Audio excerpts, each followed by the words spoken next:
Nigerian political parties are facing intense scrutiny over the controversial issue of sourcing or receiving funds from citizens in the diaspora. Foreigners, companies, countries and other entities are already statute barred from donating funds to Nigerian political parties, according to Section 225 of the 1999 Constitution as amended and Section 85 of the 2022 Electoral Act. One of the political parties in the eye of the storm is the Labour Party, which is currently faced with a barrage of questions on plans by its supporters to raise funds for its campaign from outside the country, with a political group in the governing All Progressives Congress petitioning the electoral umpire, INEC, to seek the party's disqualification and that of its presidential candidate, Peter Obi. The Labour Party candidate is currently on the foreign tour to meet with his supporters, where some of his associates say he's expected to raise a substantial amount of funds to prosecute the 2023 polls. But the laws of Nigeria are clear on political campaign financing, especially when sourcing such funds outside the country. The federal government, through the chairperson of the Nigerians in Diaspora Commission, Abike Dabiri Erewa, has also been advising Nigerians living abroad to be careful not to violate laws relating to campaign funding ahead of the 2023 polls. But a leader in the Labour Party, Professor Pat Utomi, has dared INEC, saying that the portal to get funding support from Nigerians in the diaspora and their counterparts in Nigeria will go on despite criticisms. And of course, the Labour Party itself has denied some of these issues through a statement issued by the Obidati media campaign team. Now, how can political parties play according to the rules? We'll be joined by experts to help us examine the situation. I'm Somna Sambu, and this is the Arise interview.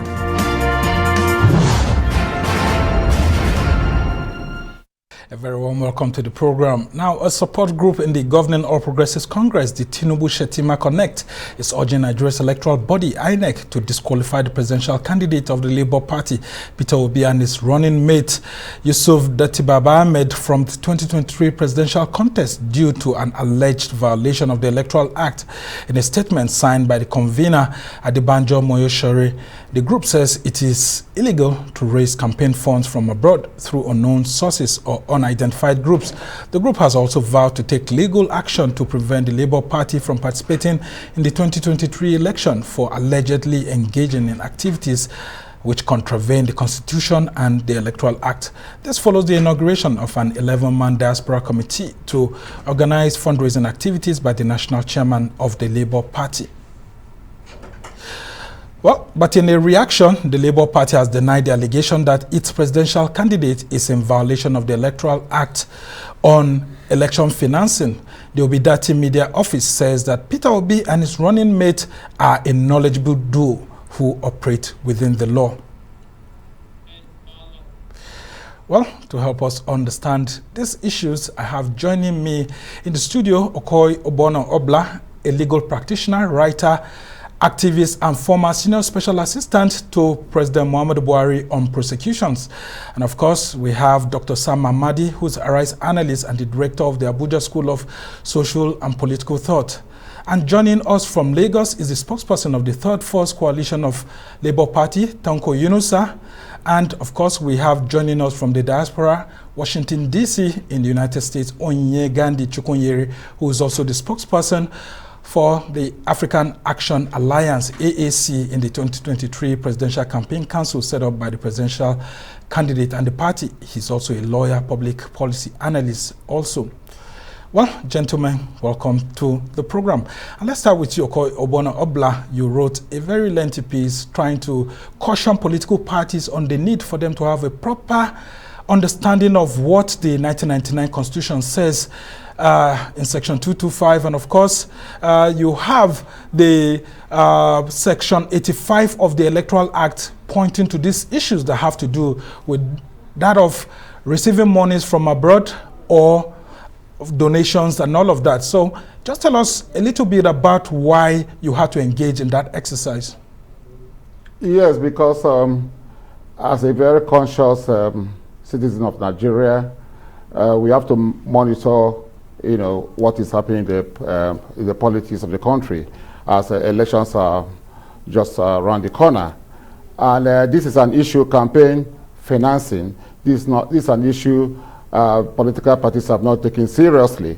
If you look at the way the primaries were conducted, a lot of monies, were unleashed into the system, and I don't think it's proper because there are laws against money laundering, and we have to be very careful so that politicians who are going to be our leaders tomorrow don't have access to slush funds from terrorists, money launderers, human traffickers, armed traffickers, and corrupt people. Because if you allow that, they will take over government and come out with an agenda that will be inimical to society. So this is it's not a domestic issue. It's also an international issue because there are laws against money laundering, suppression of terrorism, and even in Nigeria too, the Money Laundering Act, the Terrorism Prevention and Prohibition Act, the Process of Crime, Act, all of them in 2020, and the Electoral Act. Even in the Constitution, the framers were very conscious of that fact that monies from abroad should not come into Nigeria to be used by politicians to undermine, our democracy. And our democracy is very young, so we have to be very, very careful. Otherwise, people who have a different agenda can use that to take over government and stabilize the country. So we should monitor what comes into the country, and we should ensure that political parties comply with the law concerning campaign financing. The candidates comply with the law, the limitations placed on all the candidates. For instance, a presidential candidate should not spend a maximum of, I think, 5 billion naira. Governorship, 1 billion naira. Senate, 70 million naira. Senate, yeah. Senate, 100 million. And then House of Reps, 70. And House of Assembly, I think, 30 or so. Yeah, yes. But in the provisions in the new Electoral Act here, thank you so much for helping us to understand that. I mean, you raised that critical issue of money laundering. I think that was the one takeaway I had from your own contribution in the midst of several analysts. But I would like to bring a spokesperson of the political party that is being accused at the forefront here now to talk about that. Tanko Yunusa, I mean, the Labour Party has been trying to explain its own issue through the Obidati media campaign of the presidential candidate, saying that, look, it's not the way it is. But from what we heard from Pat Utomi, he actually insisted that though he is aware that there's a law like that in Section 225 of the Constitution and Section 85 of the Electoral Act, nonetheless, that he thinks such laws being provided do not serve the interest of the public, and that Labour Party is going ahead with such a decision. Are you daring the Nigerian law? No, not at all. As our name implied, it said obedient. Simply means that we are obedient to the laws of the land, and everything we do is going to be within the ambience of the provisions of the law. As Nigerians also, we have the power, or at least we have the right to challenge the laws if they are not suitable to us. But that is not the issue at the moment. Every Nigerian has his right to do what it is within the ambience of the law, and we will respect that accordingly. We will not go against the provisions of the laws of Nigerian nation. That is the reason why we want to empower it and make sure that it works for the Nigerian people. And so can you clarify what exactly you mean? I mean, because I've heard some of your party leaders say that Peter Obi went on a foreign tour to help Nigerians in the diaspora understand him, not to raise funds, as is being alleged by people in the Governing All Progressives Congress. Can you clarify exactly what the issues are? Exactly. Peter Obi did not go outside this country to solicit for funds. That is affirmative.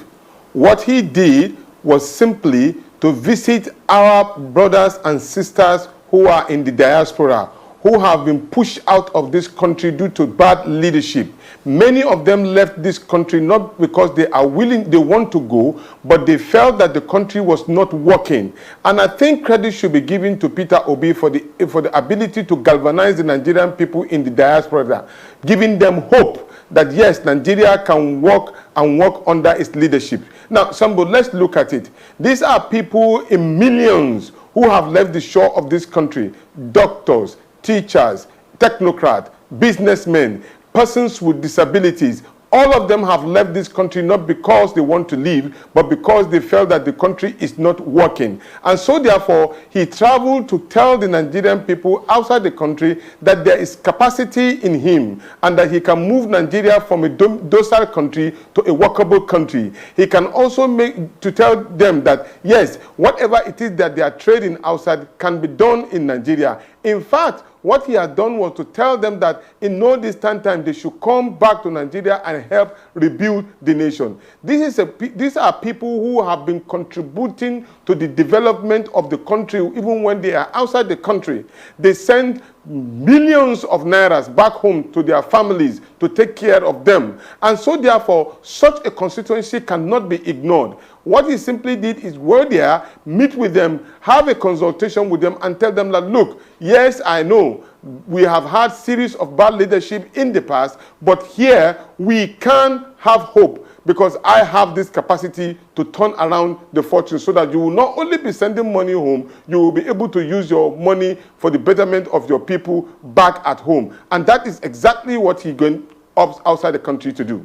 And so Professor Patutomi is not contradicting Peter Obi. Is that what you're saying? Because Patutomi is insisting that this portal, which will receive funds from Nigerians in the diaspora, and of course Nigerians who are within the country here, would eventually be set up. Now, won't you run foul of what Bono Obla has said earlier on?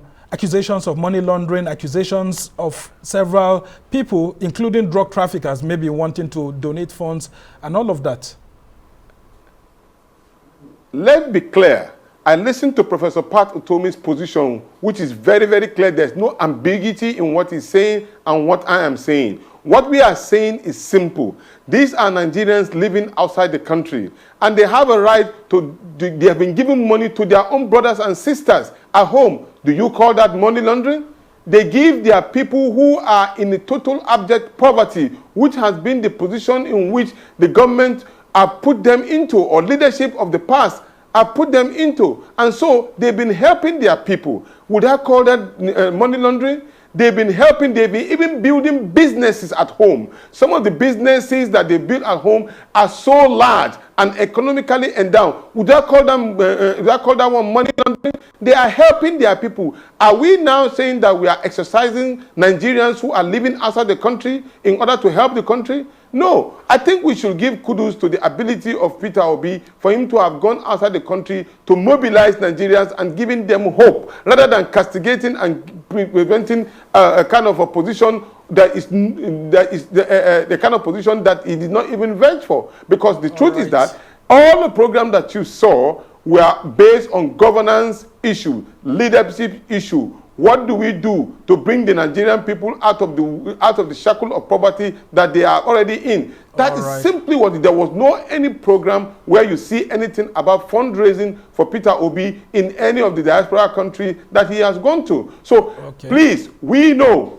that there is attempt in which to give a dog a bad name in order to crucify him. In this particular, the Nigerian people in diaspora are not buying this particular position. Neither are the people in Nigeria also buying this. It is the right of the Nigerian people to support any candidate of their choice based on the provisions of the law of the land. Okay, thank you so much for clarifying that. At least we now have a better perspective of that. But before I come to you, Dr. Sam Amadi, let me go to Chukwunyere. Let's have the view of the African Action Congress, the AAC, on this issue. I mean, you're in Washington, D.C. yourself.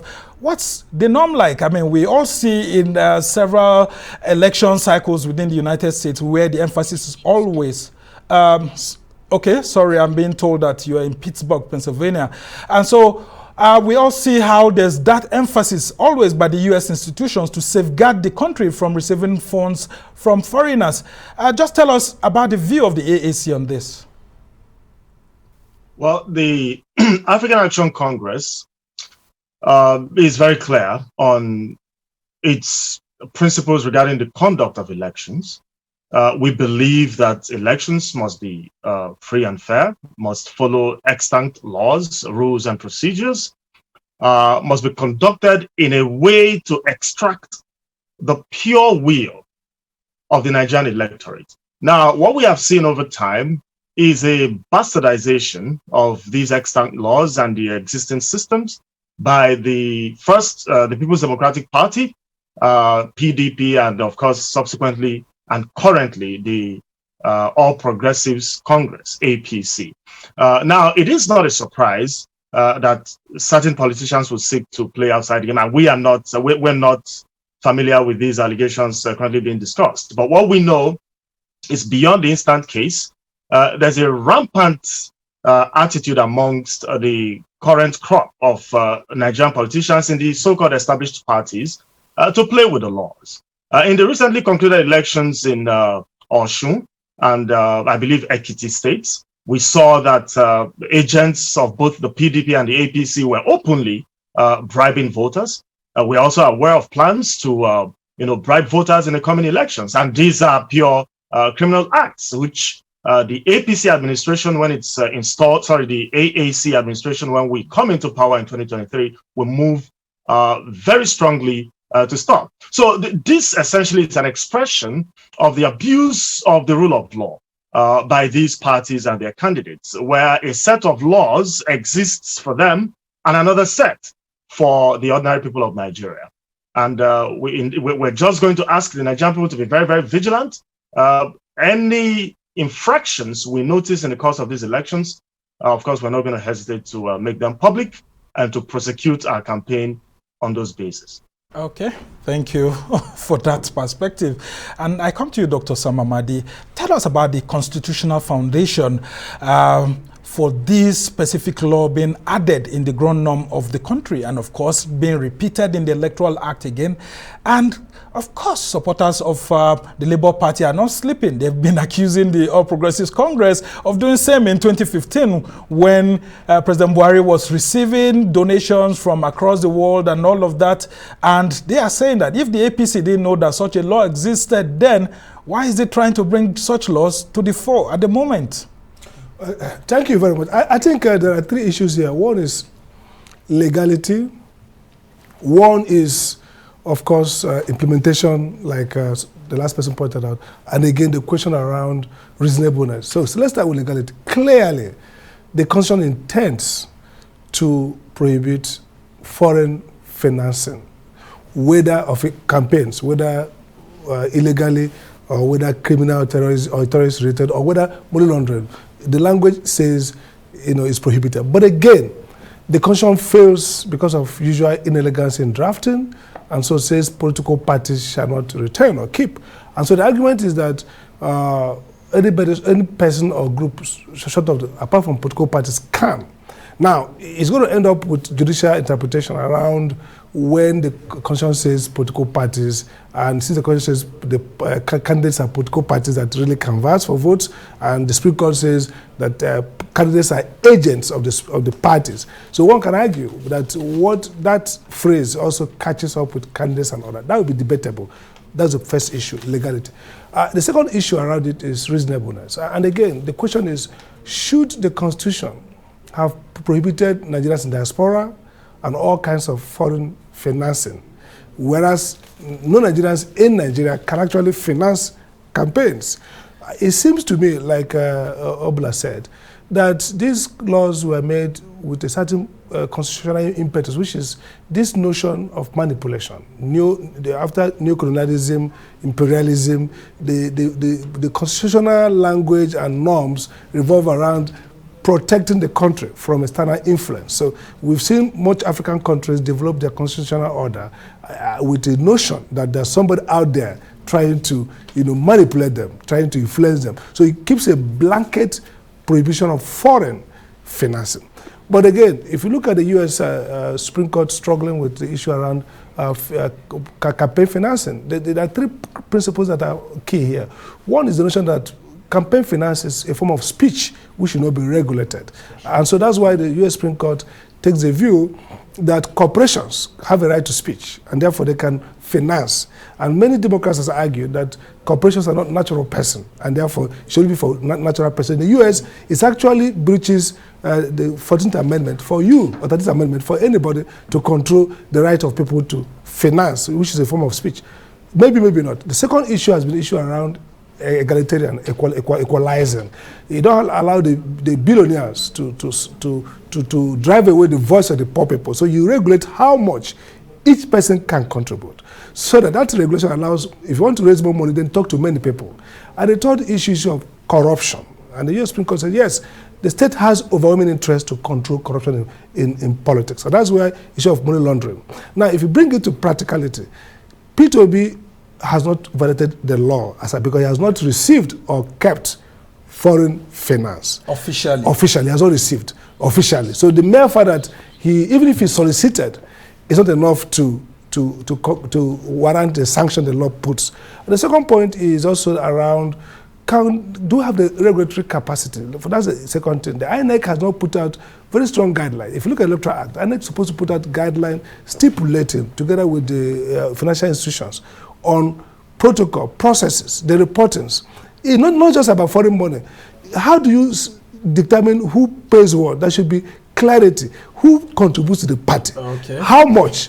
How? And usage. So I think that generally this should provoke more administrative work for INEC, but so far, P2B and his team should be wary so that they can set up presidential action committees to solicit funds and use by themselves, since the political parties cannot. It would be wrong to say that law doesn't exist. There's a prohibition against foreign financing by parties, and it's not targeted at P2B. I could argue it's reasonable. It needs to be dynamic to capture the fact that Nigeria has a growing diaspora, and that the focus should not be on prohibiting, but screening through, profiling, and trapping in illegal and criminal financing, like Obla said.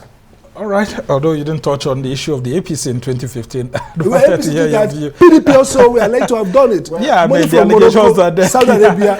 Yeah. I mean, Bono Obla. If the APC did that and we acquiesce, nobody raised an objection, then you cannot say, because APC did that in 2015, I'm going to do it. That is not a defense in law. But it's morally concerned on APC to not come and petition. No. I don't. This is a support group within APC. Time does not run against crimes. Okay, if APC committed a crime and you acquiesce, you condone that crime, can you not say that because APC committed a crime in 2015, I'm going to commit a crime? You are right, no. That would be no defense. But you are morally obligated. APC need to... Well, morals has no place in law. No, it has a place in politics. You can't be too moral. Okay. You can't be moral politically. Has no place in law. That's why we actually brought two lawyers here, and then, of course, two political party spokesmen to be able to help us understand these issues. We study all of us study jurisprudence, which is the philosophy of law, and what I teach they always tell us that morality has no place in law, on sentiments and so forth and so on. So if APC breached the law in 2015,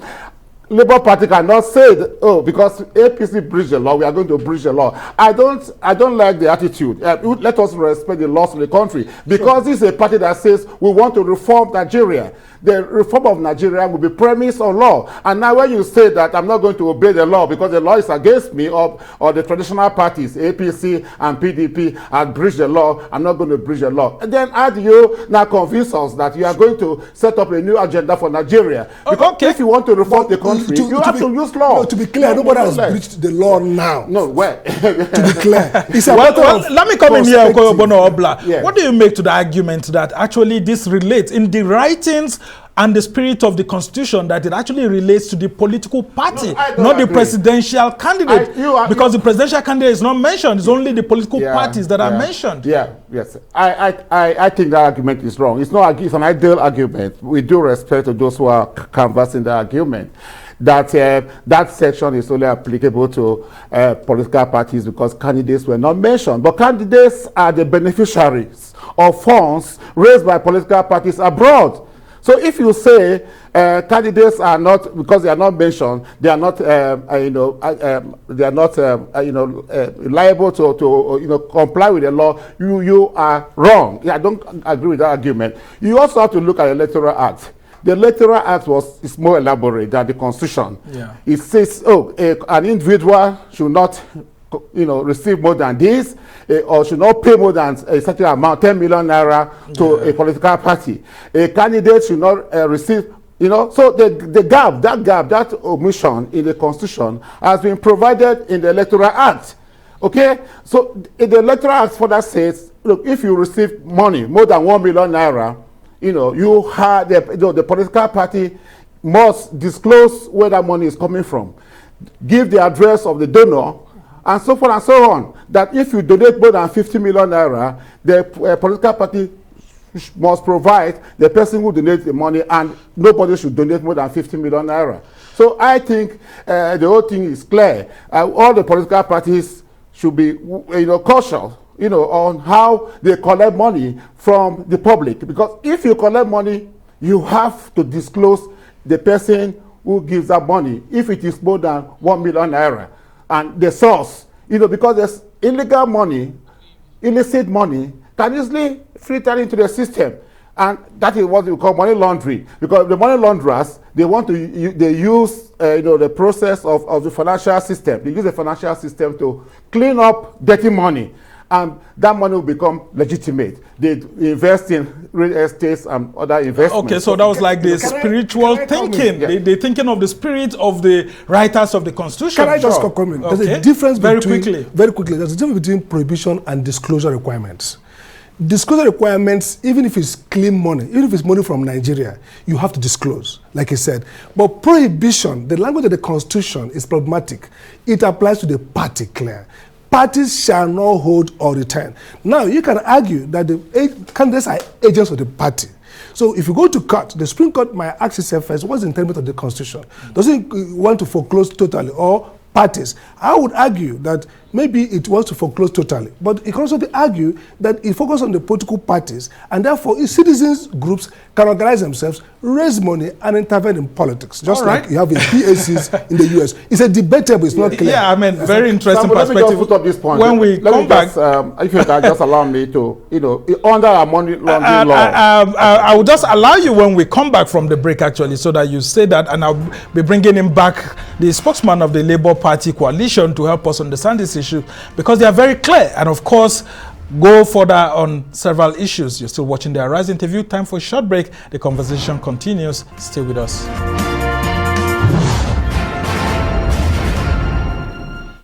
Welcome back to the Arise interview, where we speak to the newsmakers as well as ordinary people doing extraordinary things around the world and featuring the voices at the heart of the conversations. I'm Somna Sambo, and of course we're still discussing election campaign funding in Nigeria, and my guests are still Bono Obla, who's a legal practitioner, writer, activist, and a former senior special assistant to President Muhammadu Buhari on prosecutions, and of course Dr. Sam Amadi, Arise analyst and director of the Abuja School of Social and Political Thought.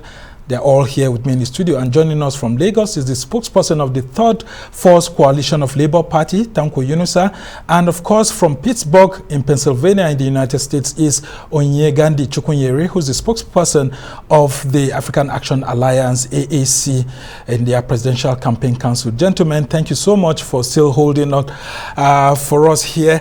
And Bono Obla, let me just allow you to just land quickly, very quickly, then we go to Yunusa. I was just... my thought is that Labour should be very careful. All the political parties should be careful, because if you raise money abroad, before you send that money into Nigeria, that money has to be scrutinized by the United States Financial Intelligence Agency to see where that money is coming from. The person who is giving that money, the source of income of that person. So ensure that the money is not a proceed of a crime. So if that money hits a Nigerian bank, the limit is, by the Money Laundering Act, is $10,000. So if my account receives $10,000, my bank will be placed on alert, and they have to, immediately report to Nigerian Financial Intelligence Agency that will investigate in collaboration and cooperation with their U.S. counterparts. You know, so all these intelligence agencies, financial intelligence agencies, they work together because the issue of money laundering has become a principle of international law. Offense. Okay. Terrorism is also a cross-border crime, like money laundering. For instance, under the Nigerian Money Laundering Very quickly. Act, yes, if you commit a money laundering offense in US, not in Nigeria, you can be tried by a Nigerian court. So we have to be very careful so that they don't jeopardize the chances of their presidential candidates. All right. And so, Yunusa, you must have heard all of this. Now, your political party says it's going ahead to raise $150 million US from the diaspora, and then 100 billion naira within the country. Let's talk about these issues with the perspective that you've had, and of course the portal. How easy will it be for you to distinguish the sort of contributions you will be getting from Nigerians abroad, and then of course from those who are here who are enthusiastic in donating, and then considering that there's a limit to donation which an individual must donate? How are you going to track those kind of limitations to ensure that somebody doesn't give above the threshold that's allowed? And then of course, now that you've heard that the law is having a challenge like this, do you intend by chance to ask people to maybe send the monies through their families so that you don't get caught up in this law? Since their family members are in Nigeria, at least they won't be bound by the laws of the country. Well, let me quickly thank every Nigerian, including Obla, who was giving us free consultancy on the air, thanking them very well for the concern that they've shown for the Labour Party. The truth is this. We did not even have any official account that giving any Nigerian, locally or internationally, to donate any money. Because the principal was very, very careful about with regard to the issue of donations. We do not want to be caught in the web of donations and probably planted donation, which is very possible. So we are very careful, and we want to deal with the provisions of the law.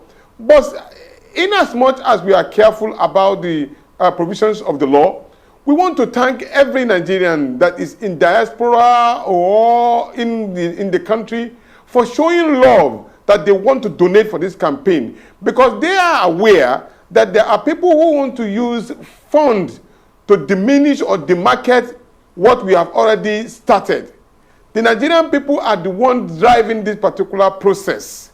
You could see the difference, that it is not we that are spending money from the party. No, it is the people who are spending their own money, building billboards, spending their money, creating advertorial, creating caps, doing jingles. All of these things that you have seen, no one dime has already come from even the presidential campaign organization. It is the people. That is the show of love. These are ways in which people can do their spending on their own, and yet we will still get the return. That is to answer your question that probably generating funds. Funds can be generated by their groups, and they spend it the way they would like, especially if it's meant for the interest of our campaign. We will scrutinize it to make sure that came to the account when created illegally. We will not support any illegal funding from anybody, and so therefore we have not even created the account just because we want to be careful so that nobody will plant or send any money that is illicit or illegal to the campaign fund. Until when that is done, all the suggestions and free consultation that's been given, of course, we will take very, very serious consideration for them. Okay, let's talk about the gatherings that Peter Obi has been attending in the United States. We have been told that some people are paying as much as $250 per seat to be present at such gatherings. Who's receiving those monies? Is it the Labour Party? Exactly. Or it's no, diaspora member? The Labour Party did not organize. Who are those collecting those monies? And if Peter Obi is saying that he's not going to give shishi, why are people paying shishi to actually... I mean, listen to him. Aren't you afraid of this kind of questions from either the PDP or the APC? Thank you very much. Okay, thank you very much. You remember that these organizations were the one that organized the program. They only invited Peter Obi to be at their program. So he's independent of the organization.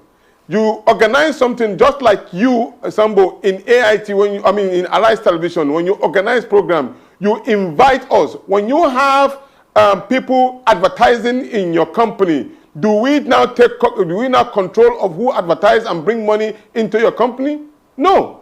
And besides, the truth about it is that most of these organizations that organize this particular program are aware of the humongous support that Peter Obi is generating at the moment. So in order not to create chaotic situation, because we also ask the same question, why are you charging money? They said they want to control the crowd that will come into that particular place. So it's their independent organization. We have nothing to do with it.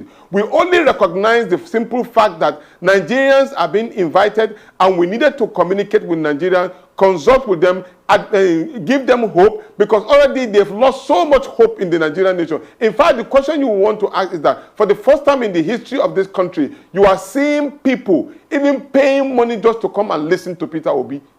This is ingenious. This is unbelievable. So but let's be very we have show of empathy.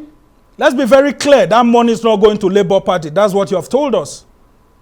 At all. Okay. At all. It's Not good to to make Labour that Party, clarity. not to Peter Obi, that team campaign organization. Okay, Can I I bring you in, Chukwunyere.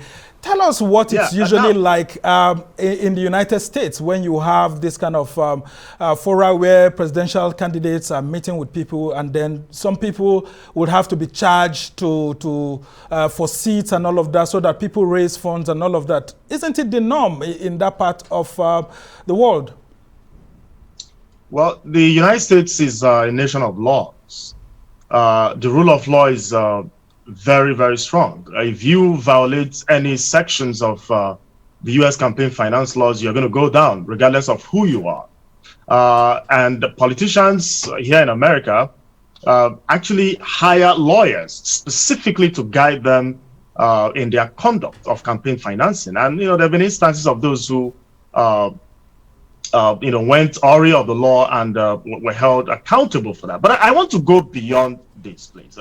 I may have been here in the United States, but ultimately, these issues are Nigerian issues. And the particular issues being discussed now are more germane to the conditions of the Nigerian people than anything the Americans have ever seen.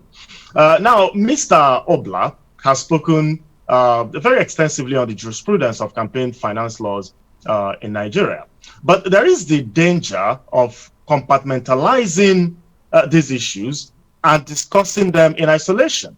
All right, violations of campaign finance laws, as egregious as they are, and as horribly dangerous to the system as we see them to be, they are just an expression of greater violations within the general system. I mean, Mr. Obla served as an advisor to this administration at some point. He is also aware that there are violations going on across board. He knows that the party he served as an advisor under, the APC, routinely buys votes at the polling booth. He knows that. There's video evidence of that. Now, the PDP, of course, pioneered that, but the APC has taken it to an entirely different level. Now, what these politicians do essentially is they get to power, they have untrammeled access to the collective patrimony, they pack as much resources as they can, and then they deploy these resources against the Nigerian people. They do not apply these resources to provide basic resources to improve the lives of our people, to build schools, provide health infrastructure, and make our people better. What they do is they hire a set of agents, put these funds in Ghana must go, and then come to the ballot box and abuse our people, question their dignity, reduce their worth to 1,000, 2,000, 3,000, 10,000 naira. And that's why we say, look, we're not just interested in what Mr. Obi may or may not have done in the United States. We are even more interested in what both Mr. Obi, the APC, the PDP, and their candidates are doing within Nigeria. And we're saying that one of the most serious offenses you could commit against a people is to weaponize their poverty against them. You have the tools to fix this. You have their resources under your control. You have deliberately refused to take action to ameliorate their condition. All right. Now, knowing that they are hungry, knowing that they are poor, they are desperate, You now come to the ballot box to corrupt their morality. Okay. Damage their personality. Sorry to just cut in here. And skew their perception of their powers. And please, let me just say this. For us in the African Action Congress, we take the dignity of the Nigerian people very seriously. So when we are attacking issues like campaign finance laws, it's just going to be across board. People are not going to bring funds to the ballot box to bribe our people. Our people are going to have voluntary, dignified participation in the electoral process. They are going to have the ability to choose their leaders without anybody influencing that choice with money. I mean, they are free. I mean, we are for people-led financing. I mean, we actually... Sorry, I just have to cut in here. I just have to cut in here. I want to ask you this. Do you by chance believe that it's a scaremongering strategy by the bigger political parties or the legacy parties, the APC and PDP, to sort of scare away Labour Party, scare away African Action Congress and others from raising funds, knowing that based on what the Financial Times report has said, a recent Financial Times report has said that you need between 300 to 500 billion naira to be able to prosecute successful presidential campaigns in Nigeria. Do you by chance think that this is a strategy that these legacy parties are using to scare away these other parties, knowing that they can raise such amounts from the diaspora, and if they do raise such funds, they can give the APC and the PDP a good fight for their money? Well, it may well be, and I have to say that I don't really accept the term legacy parties, but I think that's a question for another day. We pioneered, or at least took the concept of popular funding of elections to an entirely new level during our participation in the presidential elections in 2019. Some of the tools being employed by the Labour Party today were originated by the African Action Congress. Now, we believe that the people should be direct participants in both funding and electing those who lead them, because they are the final repositories of power. They determine who comes and who goes. So we absolutely think that that is a process that should be open to people, of course, with an eyes to existing laws. Now, whether it is a scaremongering tactic by the APC and the PDP to push people aside, well, I guess from their own internal war rooms, they are probably making those computations. But as the elections unfold and as we go into full campaigning, we're going to deploy a lot of tools to get Nigerians to get involved in our process. And anybody who thinks that by initiating a bunch of frivolous litigation or trying to whip up certain laws to hamper the ability of the Nigerian people to contribute to the popular candidates, the candidates that properly represent their interest, I think that person is in for a shocker. But again, I have to say, very quickly, so that I have to bring other panelists. I was speaking to the point of respect for laws. And I forgive me, but I have to say that today in Nigeria, under the Buhari administration, all right, we've seen the most egregious abuse of our laws. The presidential candidate of the African Action Congress, Omoyele Sowore, as of today, cannot leave Nigeria. Why Mr. Obi, Mr. Atiku, Mr. Tinubu, and other contestants have the ability to go wherever they want to go. I will have to step in here. That is a different ball game from politics. You are trying to bring issues that are not related to the political but these are legal calculations. These are violations of law. Sowore is facing a different personal issue. It has nothing to do with politics. And I'm afraid I just have to cut in there. That's the point. I mean, if you're talking of financing, that is a different issue totally. And just before I bring in Dr. Sam Amadi, I want to bring you back, Tonko Yunusa. This same question I put to Chukwunyere. Do you by chance think that APC and PDP are trying to scare you away because they know that you need a huge dose of money to be able to challenge them? That's why they don't want you to tap into some funds from Nigerians who are in the diaspora. Okay, we are not intimidated, neither or any kind of the tactics in which they play. We know there are tactics in the air in terms of planting of news stories in the media or in terms of frivolous accusations, but all of those ones does not really concern us, because what we want to do is concentrate on our issue-based campaign as exemplified by the principal, Peter Obi. The thing is this: the people in the diaspora and locally here are aware that a lot of people use money to buy vote, to use it to color individuals or to put people into a very serious, questionable situation. That has been established. And that is the reason why those who are supporting us are ready to give their support based on the provisions of the law. Based on the provision of the law, as I repeat, because the Nigerian people who have been doing their yeoman's job within their own enclaves, we did not even solicit for it. So therefore, we will welcome all the support that they will give us, making sure that it does not contravene any provisions of the law. And for those who are trying to think that they can scare the Nigerian people, they should be aware the Nigerian people are not scared anymore. Rather, they are ready to take back their country through the Peter Obi campaign mission to rescue Nigeria. And the mission is on the train, an unstable train, which is being piloted by Peter Obi and assisted with a capable driver in Deti Baba Ahmed. Okay, I bring you back, Dr. Sam Amadi. Now, if Nigerians in the diaspora, like I'd asked earlier, decide to send their contributions to their family members in Nigeria, who then go ahead to push that money into Labour Party, would they have been breaching any law, or would it have been a very fine way of sending in these contributions, since they can't directly do that because it can be traced? As long as the monies they send from abroad follows the proper channel and they are not dented money, it's like any other money they send. By the way, look at the remittance, is very high, so they can do that. But there's something Chukwunyere brought, an ethical dilemma, and the point is very clear.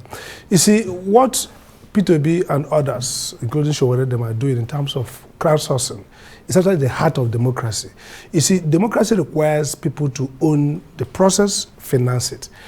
It looks like the Nigerian constitutional prohibition is actually counter-democratic, because essentially what we've seen in the last 22 years or so or more of democracy is that individuals have financed presidential campaign. One person, so big guys, corporations, the Dangotes of this world, the Illuminati, the big guys come in and bring the billions.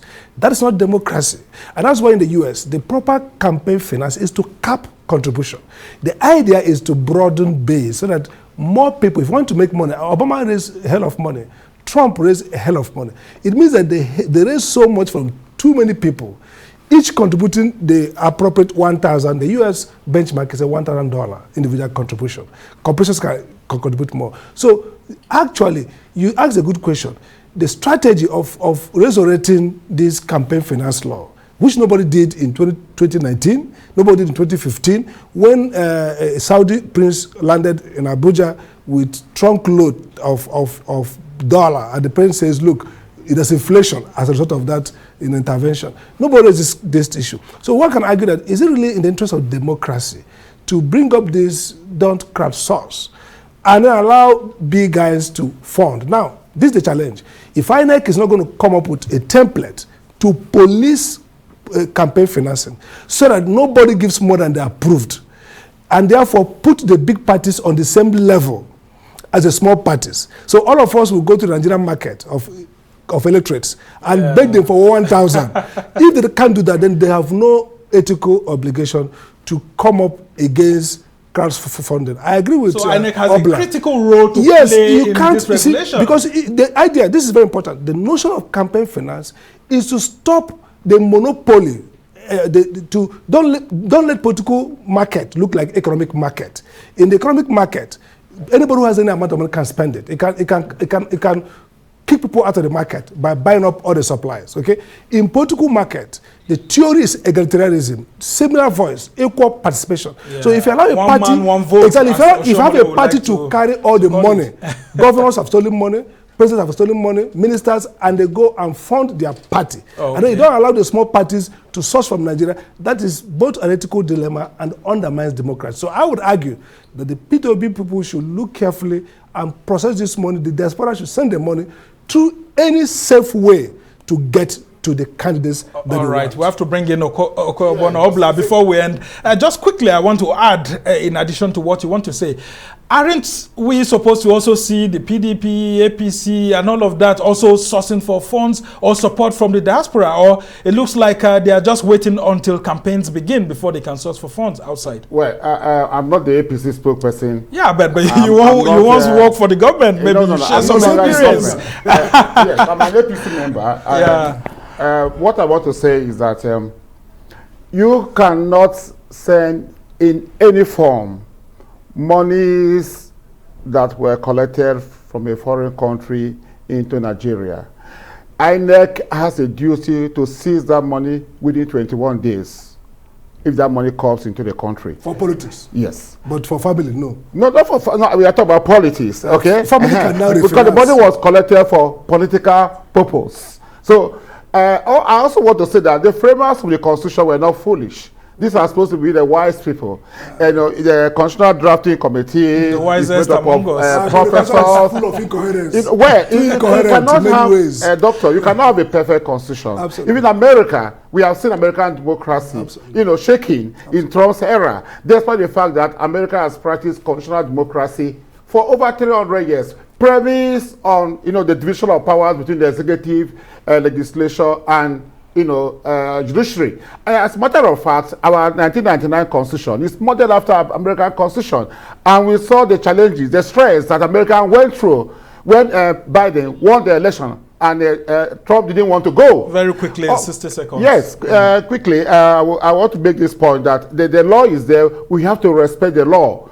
We have to respect the law as political parties that promise the Nigerian people to change the way of doing things in this country. But do you think INEC has the capacity to prosecute? Well, a breach? it is left for INEC to develop, to build the capacity, because they are a regulator.